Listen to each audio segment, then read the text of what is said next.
Okay, now I am back, and hopefully you guys can hear me. And this thing is working a little better than it was before. I apologize about that. And it looks like I do not hear anybody duplicating or anything. So I apologize.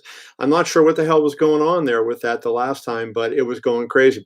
Anyways, thanks for joining me. I just thought this would be a great idea. I really loved what ESPN did today, putting on all these classic fights. Started at noon Eastern time, 9 o'clock Pacific time this morning with Ali Foreman. Went all day. It was really kind of a Muhammad Ali celebration. And I thought it was just terrific. They had some other fights in there. Got to see De La Hoya Trinidad. I covered that fight very carefully. Was there? Loved that fight. Of course, Hagler Hearns. But I really want to talk about the Ali-Frazier fights. And I think when you see those three fights in succession, like we had a chance to do tonight, it shows you how good the heavyweights were in that area. I mean, what these guys went through, especially in those first and third fights, was incredible. I mean, it was fought at an incredible pace. Everybody was really going at it very hard. Both guys were in magnificent condition. They had extraordinary skill, extraordinary will. I mean, that was boxing at its absolute best, what you saw at that point. Ali kind of was not the guy that he had been in the 60s. I mean, you saw he didn't have that lateral movement. He didn't have that ability that he had, when he went into exile, because he wasn't able to use his legs like he used to. He was a lot more flat-footed fighter, but Ali showed that he had an incredible chin and so much heart. And you saw, both in the fight against Foreman and the fights against Frazier. I mean, he took a lot of punishment in those fights. And, unfortunately, we know what happened to Ali as his life went on after boxing. And I think these fights, those three Frazier fights and probably the George Foreman fight, played a huge role in what occurred in his life afterwards. I mean, there's no question that, he took an enormous amount of punishment. In that Thriller in Manila, I'll be curious, maybe some of you can comment in the chat what you thought. Whether you like the Thriller in Manila better or the Hagler Hearns fight better. Hagler Hearns had that action that was kind of packed into that, one little bit of time, and everybody just, was awed by how hard they went after each other and the big shots they hit in the first round of that one. Hagler landed 50 punches. He threw no jabs. You saw Ali-Frazier, especially in that third fight. They were fighting in almost subhuman conditions. It was over 100 degrees out there in the Philippines. It was just incredible, and they went at it. They both took a lot of punishment. After Ali said later, after the 10th round, he wanted to quit. His corner kept him going, and one of the other things he said later was at the end of the 14th, he was thinking of saying that's enough and telling Angelo D to cut him off. And he saw over there that Eddie Futch was thinking of stopping it on the other side. So, I mean, just those two fights were among the greatest fights of all time. Of course, Showtime last week had the Corrales-Castillo fight, which I think is also in that mix, especially for the dramatic ending. I say Johnny said, for me, Ali-Frazier 3 was just brutal, almost uncomfortable to watch. The thing that I thought, there was rumor going around that Joe was blind in one eye before the fight. He would never get approved to fight today, or very unlikely to get approved to fight today under the conditions, with all the testing that they do and whatnot going on. And so when his eyes swelled up, he had, he's blind. If it's true that he was blind in one eye, now all of a sudden his other eye is swollen. He basically can't see what's coming. And that was really hard to watch. I mean, but Joe did not want to stop the fight, and he continued to pour forward. I remember. I was sitting with Joe, I think it was in Atlantic City at Boardwalk Hall, at a fight that he was at, and we were sitting in the media room and we were talking about the fight, as I'm sure he did so many times over the years. And I said to him something to the effect of, Joe, I can't believe, you were able to stand up from some of those shots, and, that you took what you did. And he says, yeah, but look at me. I can talk and I'm still here. Look at him. And he was really bitter to a long degree with Ali. I think they finally made up, and toward the end of their lives, before Joe died in 2011, I think they finally had some kind of reconciliation, and they were a lot better. But I mean, Joe took so much of it personal. And hey, look, Ali was mean. I mean, he really said some things that were horrible. He looked at it as, hey, it's business. I'm trying to sell the fights. I'm trying to make the fights bigger. Joe looked at it as personal. A lot of people don't know this, but before their first fight, when Ali was in exile, the government took his ability to make a living away, and he was going around to college campuses and giving speeches trying to make money. Frazier gave Ali money to help him live. Um, and then when Ali started, even the day that he gave him money, the way the story goes is that they met and Ali gives him money. Then Ali sees people around. He goes, "Frazier, I'm gonna get you!" And he got all fired up. He was playing for the crowd that was around. Um, Joe took it personally, and so it was really a shame because really those two guys, they had a very uncomfortable existence. And you see a lot of fighters. The one thing I love about the fight game, the fighters have so much respect for each other, and when they get in the ring and they have those fights and they spend that much time with each other. These two guys fought 41 rounds together. There's an unbelievable respect that goes with that. And while I know Joe and Muhammad had tremendous respect for each other, there also was that build. There was also that bitterness that was there, and I thought that was really not good. And it was just sad that was the case. Let's see, we got a question. What he said to Joe in the buildup was rough. Joe took it very personally. Ali was a master salesman, but you could see the hurt years after. Yeah, there's no doubt.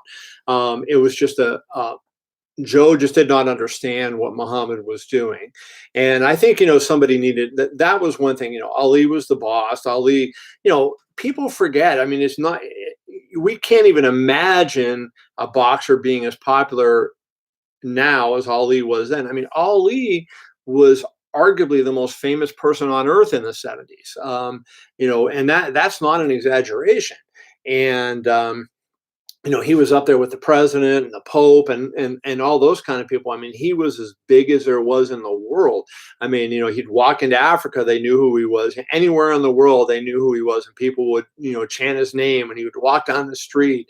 It was just Gene Kilroy is Ali's close friend, and he's a friend of mine, and I talk to Gene about it a lot. He talks a lot about the craziness of, everywhere Ali went. I mean, it was just, there was never a star like him, and you see that.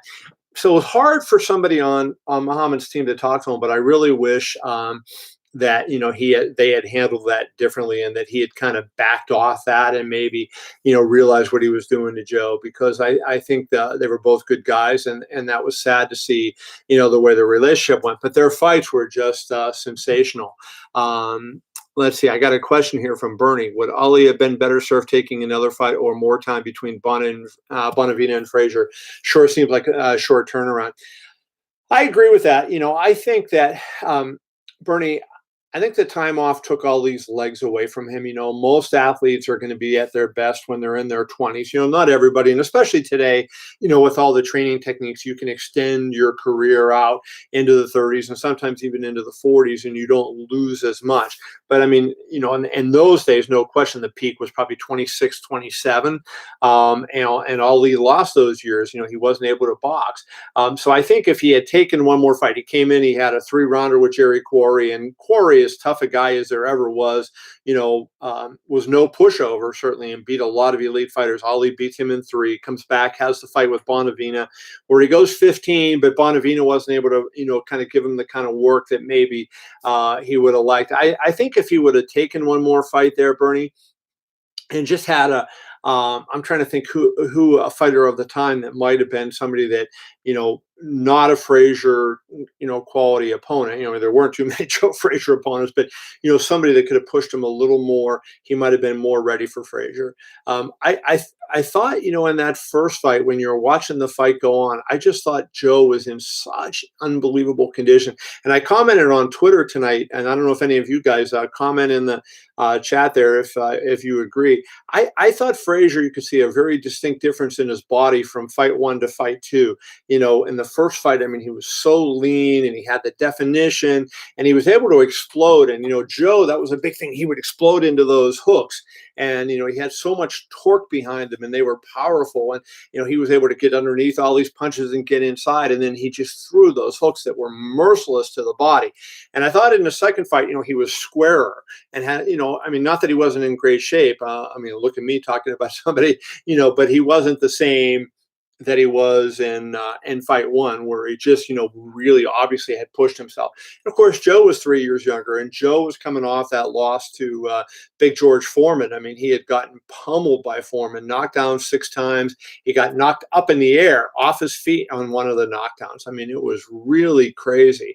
And so now he goes into that second Ali fight, and I just thought, that he did. That was one of his problems in that fight. Let's see. We've got a comment here. You can read all about it in Jerry Eisenberg's bestseller, Once There Were Giants, The Golden Age of Heavyweight Boxing. It'll be released on November 3rd in paperback.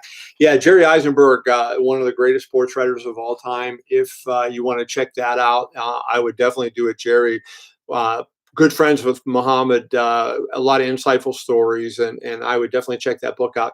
Let's see. Dan said, I thought Joe looked more busted up at the end of the 14th round in the first fight than the third. Were you surprised it was stopped?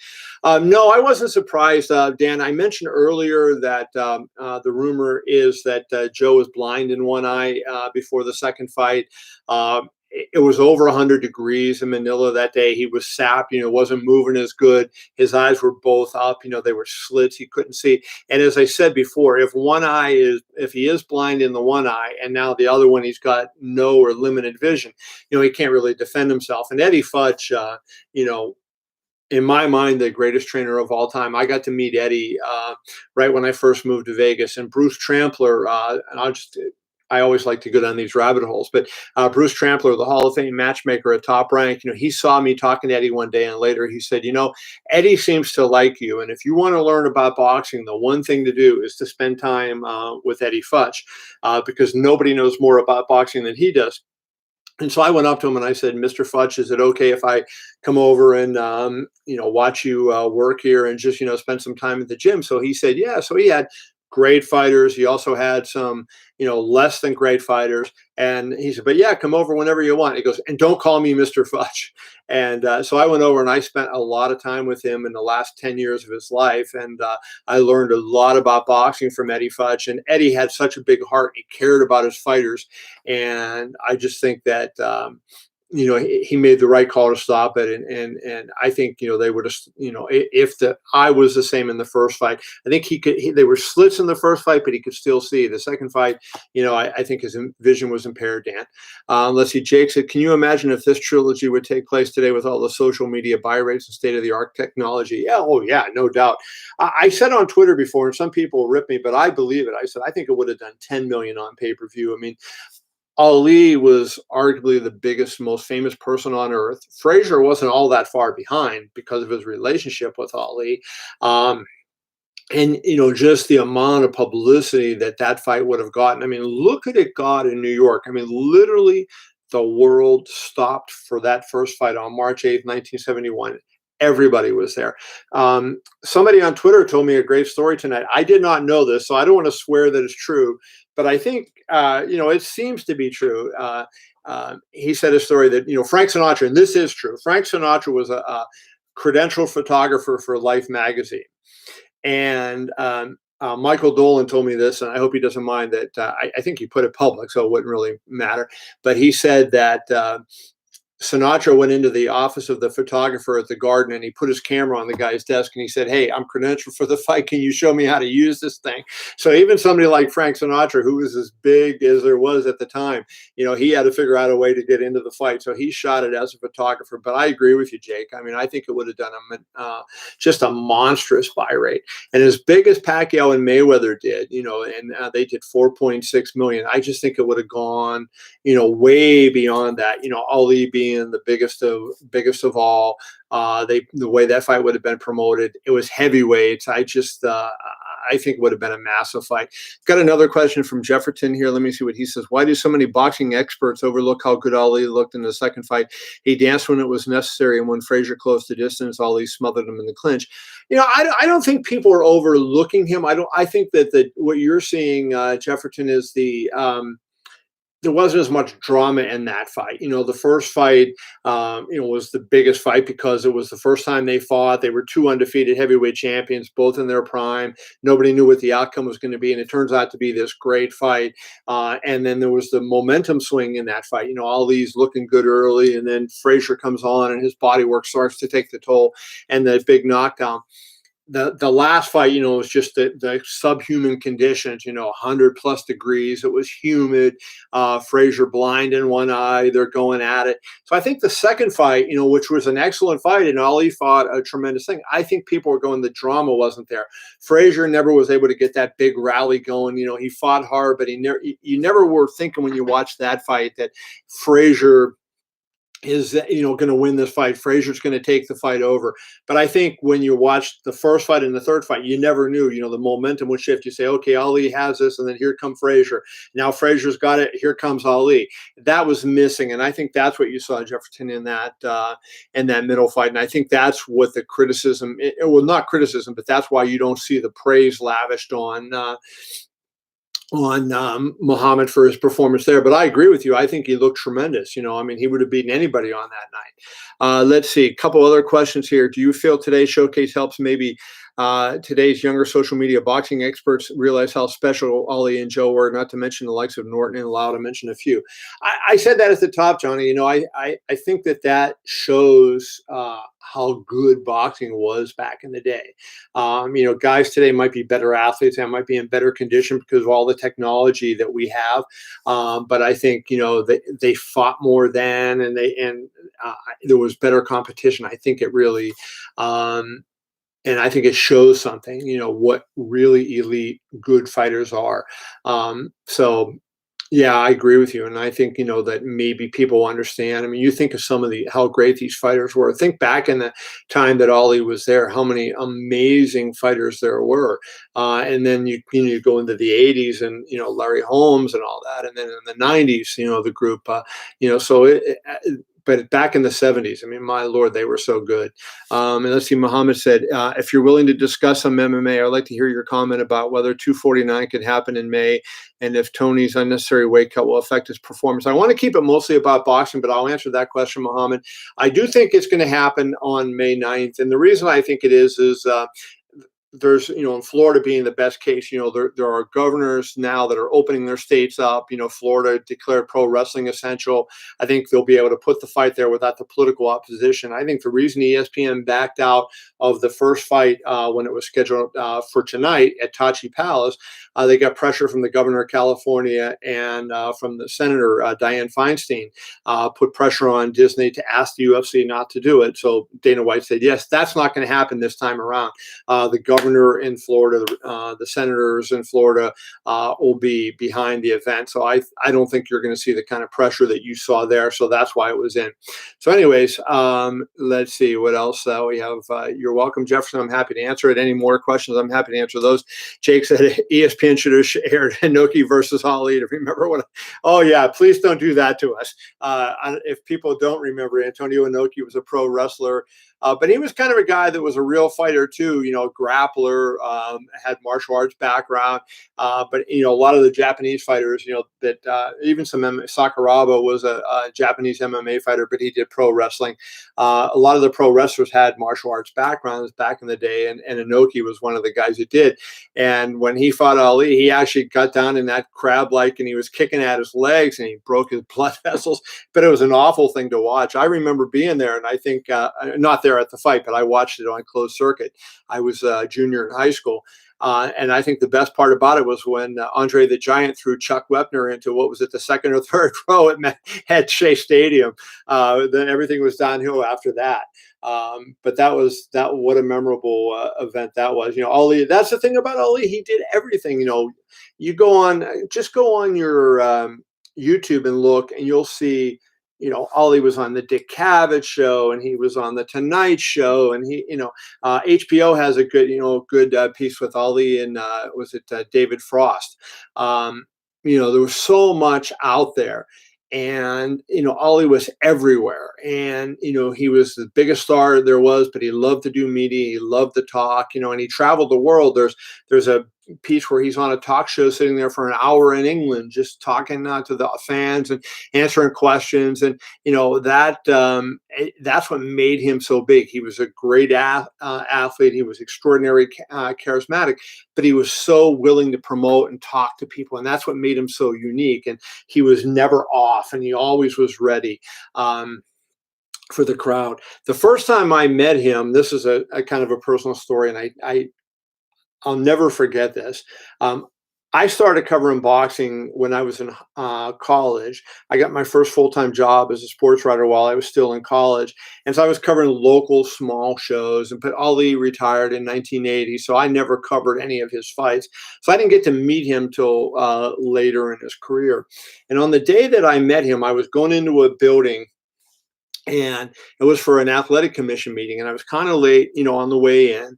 And Gene Kilroy, who I had mentioned earlier, was one of Ali's. He worked on his staff. You saw him on some of the fights tonight. He was there, and Gene Kilroy says, "Kevin, come here." And I'm like, "Gene, I got to get into the meeting." And Gene was a pretty insistent person. And, it's not easy to walk past Gene if he asks you to stop without stopping. So I said, "What, Gene?" And, and he and I have had a great relationship over the 30 some years that I've known him, but I was annoyed because I wanted to get into this meeting. And he goes, "I want to introduce you to somebody." And we're on the edge of the building. And I said, "Okay." And we go around the corner. And when I walk around the corner, there was Ali and his wife sitting there. And I went, and it was like I met God. I mean, literally for me, Ali was my idol from as long as I could remember. And I saw him, and it was just, I was like stunned. That Ali at that time of his life, some days was able to talk like normal, and other days he was quiet. And this particular day, he wasn't really able to talk too much. And so he said, he went like this to me, and then he got my head and he pulled my ear down, and he put my ear right by his mouth, and he said, "You must have been the greatest with everything my friend is saying about you." And I couldn't wait. I called my dad. I said, "You are not going to believe what Muhammad Ali just said about me." And I've never forgotten that. That was really something else. Let's see. Have you ever heard of the well-circulated rumor that Tyson ducked Foreman after the Buster Douglas fight? Apparently, Customato told Tyson that his style was wrong for Foreman. I don't know that was ever found out to be true or not. Certainly that rumor has been around. But I think, when you look at the context of the time that it happened, so that was early 1990. Foreman still was about a year away from when he fought for the heavyweight title against Holyfield. That was on this morning. That was April of 91. So George had some fights that he still needed to take because he was on his way back up. So my guess is that not that Mike didn't duck him, but that they didn't match up time wise, because then Mike came back. George lost a shot at the title. Holyfield won the belt. Tyson was supposed to fight Holyfield for the title, ended up on the rape conviction, went to jail. Then when he got out, so I don't think it ever really matched perfectly for them to fight. But, maybe I'm wrong, but I don't think Mike really would have ducked him. But one thing I do agree with is his style, I think, would have been very difficult for Mike's. Mike coming in, that would have been tough. Dan asked, without the 3 years off, would Ali win the first fight? I believe so. I think the Ali of early 1967 was probably the greatest fighter ever. Now, you can't call him the greatest fighter of all time because you have to look at the context of his entire career, and he had a lot of his career after that. But I think that heavyweight that beat Zora Foley was his last fight before he went into the 3-year exile. I think he had everything you wanted to see. He had unbelievable defense. He had unbelievably fast hands. He had great legs. He was very smart in the ring. He was not a huge knockout puncher like Foreman, but he hit hard. So he had everything you wanted. And I think if that version of Ali had fought Frazier, he wouldn't have had to go back and lay on the ropes as much. And he would have been able to create distance between them, and he would have been able to turn Joe. And I think doing that would have caused a lot of trouble for Joe and would have changed the entire complexity of the fight. But as it was, when Ali didn't have the same kind of legs that he had, you saw even in the second fight, he didn't use his legs all that much. And a lot of times he stood flat-footed. There were a couple rounds where he moved, but you notice he didn't do it consistently. When he was younger, that was a trademark of his. So I think that those 3 years would have made a huge difference for him. Let's see. If I don't mind switching gears, do I feel Liston was forever changed coming home to a near-empty airport in Philly after winning the title, thinking he would be celebrated? I really do. Sonny was such a tough guy. And he had done a lot of things in his life. I don't think he ever really was celebrated. So I don't know that really bothered him, because he did a lot of good stuff after that, right? I just think, he ran into Ali. Now, I think two things happened in 64 in that fight. He underestimates Ali. Or Cassius Clay at that point. He underestimates him, no doubt about it. But also Ali was, 22-year-old, savant. I mean, he was just, on the way up and just, and so I think it was a combination of the fact that Sonny didn't expect him to be as good as he was. And then Ali was just, one of the all-time greats. He fought one of the all-time greatest fighters. And I think that's really what it was. Not so much that, he was not, because look at how many big wins Liston had from the time he won the title up until he fought Ali. And he was, what was he, an 8-1, 10-1 favorite. So I don't really think that was true. Jacob, do I think Loma Teofimo gets made, and who do I favor in that fight? I do think the fight will get made. I interviewed Teofimo, what was it, Thursday. So if you haven't seen it, it's on Yahoo Sports. It'll probably be on our Yahoo Sports YouTube channel before too much longer. But I did tweet it out as well. So you go through my voluminous number of tweets over the last day or two, and you'll see it. I did tweet that interview out. They will fight, but I don't think it's going to come up right away, because I think what they want to do is let them have a good training camp. They want that fight and hopefully feel like they can get some fans into the arena. And if they come back right away, it's going to have to be a dark fight, no fans. As far as who I favor, if you would have asked me that question before the Richard Comey fight, I would have said Loma will make him look silly.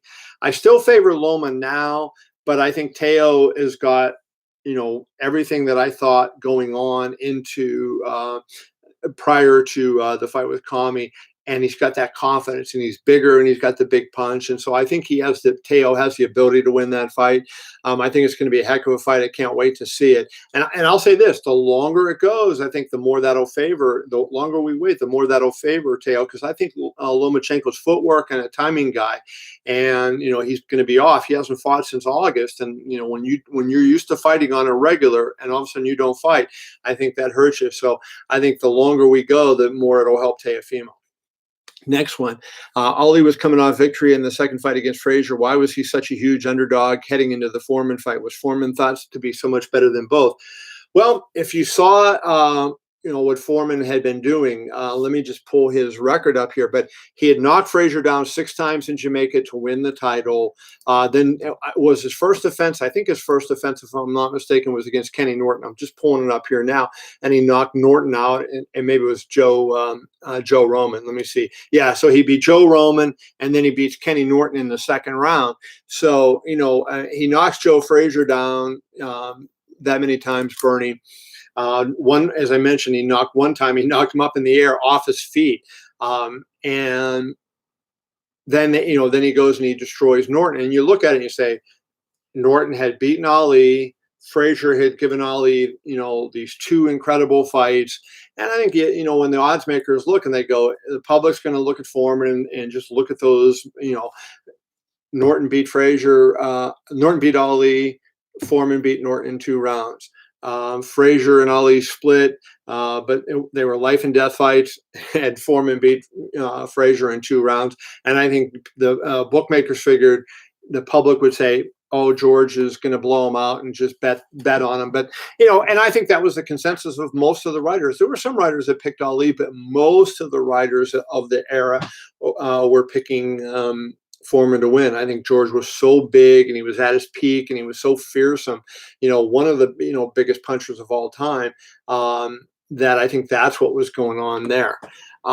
Anything else, anybody? We've been going for about a half an hour. I'm sorry about that first screw up. It was nuts what happened with my voice. I'm not sure where that went. Got another question here. Where are we at? Speaking of Liston, why does everyone say that Sonny threw the second fight when the film clearly shows that Sonny got up and they resumed fighting until Jersey Walcott stopped the fight?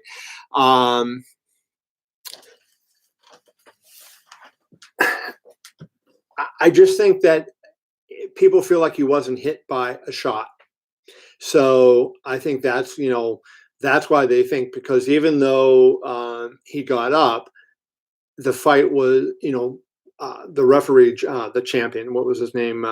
Walcott, messed it up, right? And so I don't think he had everything in order. And I think people just look at it. So Liston, in their mind, I'm not saying he did, through the fight, and then he had to get up, because what can he do? That the referee's saying fight, and then so he had to end up fighting. So I just think that's what it was. Who knows what happened in that fight?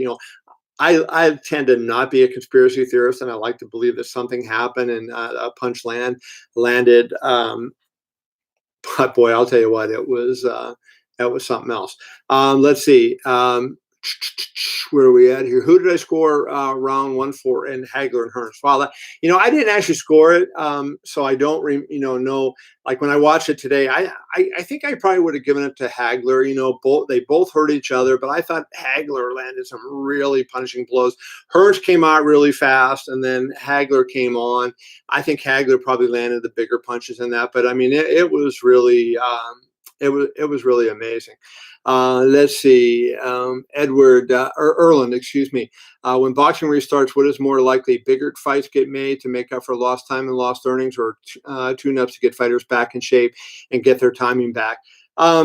I think it's going to be a little bit of both of that. I said on Chris Mannix's podcast a week or so ago that I do think big fights are going to get made a lot easier, because people are going to want to see those fights. But, to use Crawford and Spence, the fight that we used that night to talk about, Crawford knows that, Spence was in that auto accident, and now we have this layout. So what Crawford doesn't want is, he doesn't want to say, hear from the public, oh, you beat Errol Spence was in an auto accident. He was never the same. He wants Errol Spence to come back and win a fight, so that he can't say that there was a layoff, that he can't say that he was in an auto accident.